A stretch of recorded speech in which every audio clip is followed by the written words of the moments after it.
Au droga. Havia bem. Au droga.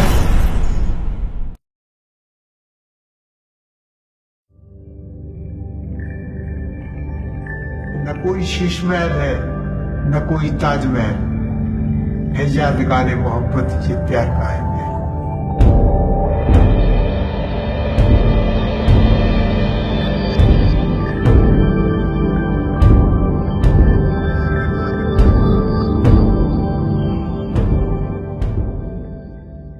हमारी बीवी जो थी वो गोरी थी, हमारी माँ के भाई की लड़की थी।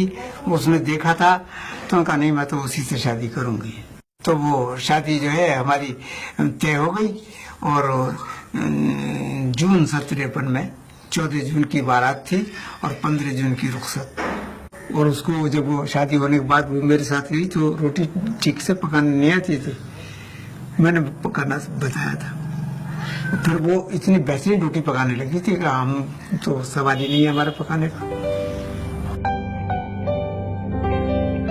अब पढ़ने में ये था कि वो कुरान शरीफ तो घर की पढ़ी हुई थी और इसके अलावा हमारे मामू ने कहीं नहीं पढ़ाया। तो हमने उसको उर्दू की जो है छोटी छोटी किताबें लाके, छोटी छोटी कहानियों की किताबें लाके उसे कहानियां पढ़नी सिखाई। फिर वो नावल थे, वो जासूसी नावल और रोमानी नावल कौन थे, वो ला के हमने पढ़वाए। तो वो पढ़ना जानती थी लेकिन लिखना नहीं जानती थी। जब हम फिल्म देखते थे तो वो भी हमारे साथ जाने लगी, नो प्रॉब्लम। और उस जमाने में वो चूंकि आमदनी कम थी तो फर्स्ट क्लास का टिकट नहीं होता, थर्ड क्लास का 5.5 आने का टिकट लिया करते थे।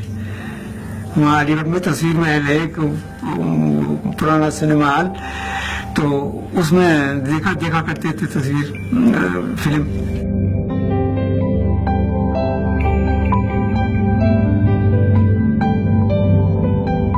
अब ये है कि भाई उनके साथ रहा और साथ हमारा हंसी खुशी कटा। कभी कोई ऐसी बात नहीं हुई जिसमें कि नज़ा हो। फिर ये था कि जब वो अच्छी थी और बच्चे हमारे हुए नहीं तो कभी उसको एहसास होता था और वो ये कहती थी कि हमारी न्यास पाता तो क्या कोई हमारा जिक्र भी नहीं करेगा, हमारे मरने के बाद कौन हमारा जिक्र करेगा।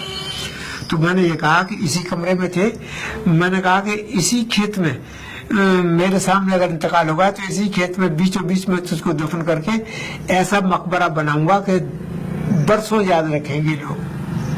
और मैंने आज तक इसमें किसी का एक नई पाई भी नहीं लगाया है। बीबी के मरने के बाद सारे काम मैंने खुद किए। उसका कफन भी लेने के लिए मैं बाजार खुद गया।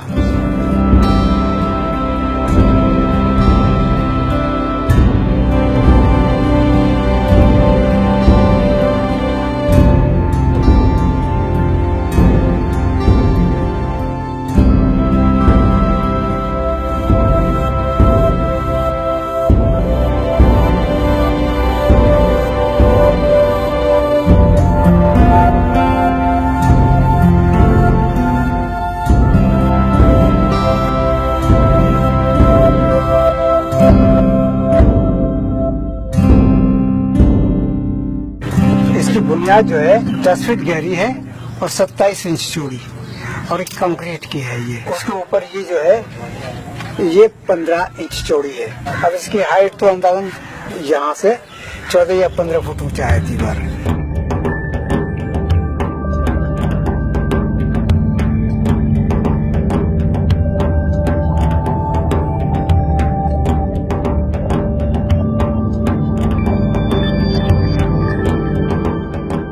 और वो जो कब्र एक बनी हुई है और ढकी हुई है उससे, तो वो तो मेरी बीवी की कब्र है।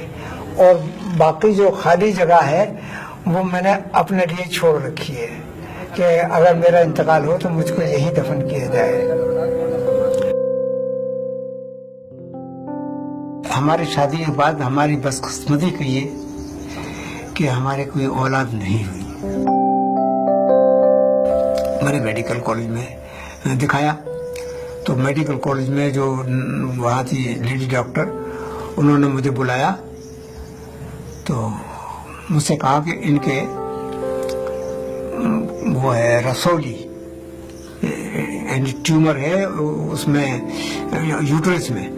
डॉक्टर ने मुझसे ये कहा कि भाई ऐसा होता है कि ट्यूमर जब उसमें हो जाते हैं तो उसमें छोटे छोटे और भी होते हैं, तो ऐसा है कि मैं बच्चेदानी को पूरा निकाल देती हूँ, अगर फिर कोई और ट्यूमर बढ़ गया तो कहोगे डॉक्टर ने कैसा ऑपरेशन किया। मैंने कहा ये आपकी मर्जी है। तो उन्होंने पूरा ऑपरेशन कर दिया। तो अब ये तो तय हो गया कि अब बच्चा नहीं होने का। तो हमारी बहनों ने और उन्हें सबने ये कहा कि दूसरी शादी कर लो, लेकिन मैंने उसको कबूल नहीं किया।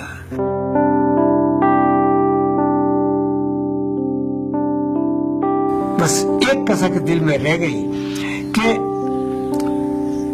मरने से पहले जब उसका दूसरा कैंसर हुआ गले का, उसमें बोलना बंद हो गया, तो वो कुछ कहना चाहती थी मगर हम समझ ना पाए, इशारे उसके समझ ना पाए, जबान से वो कह ना पाई। बस ये कसक है अपने दिल में कि वो क्या कहती थी। मेरे नाखुदा मेरे राह पर, मेरे रहनुमा मेरे हम सफर, लगे जहां से है तू अजीज तर, तू कहां गया मुझे छोड़कर। मेरे शीशे दिल को तोड़कर, तू कहां गया मुझे छोड़कर।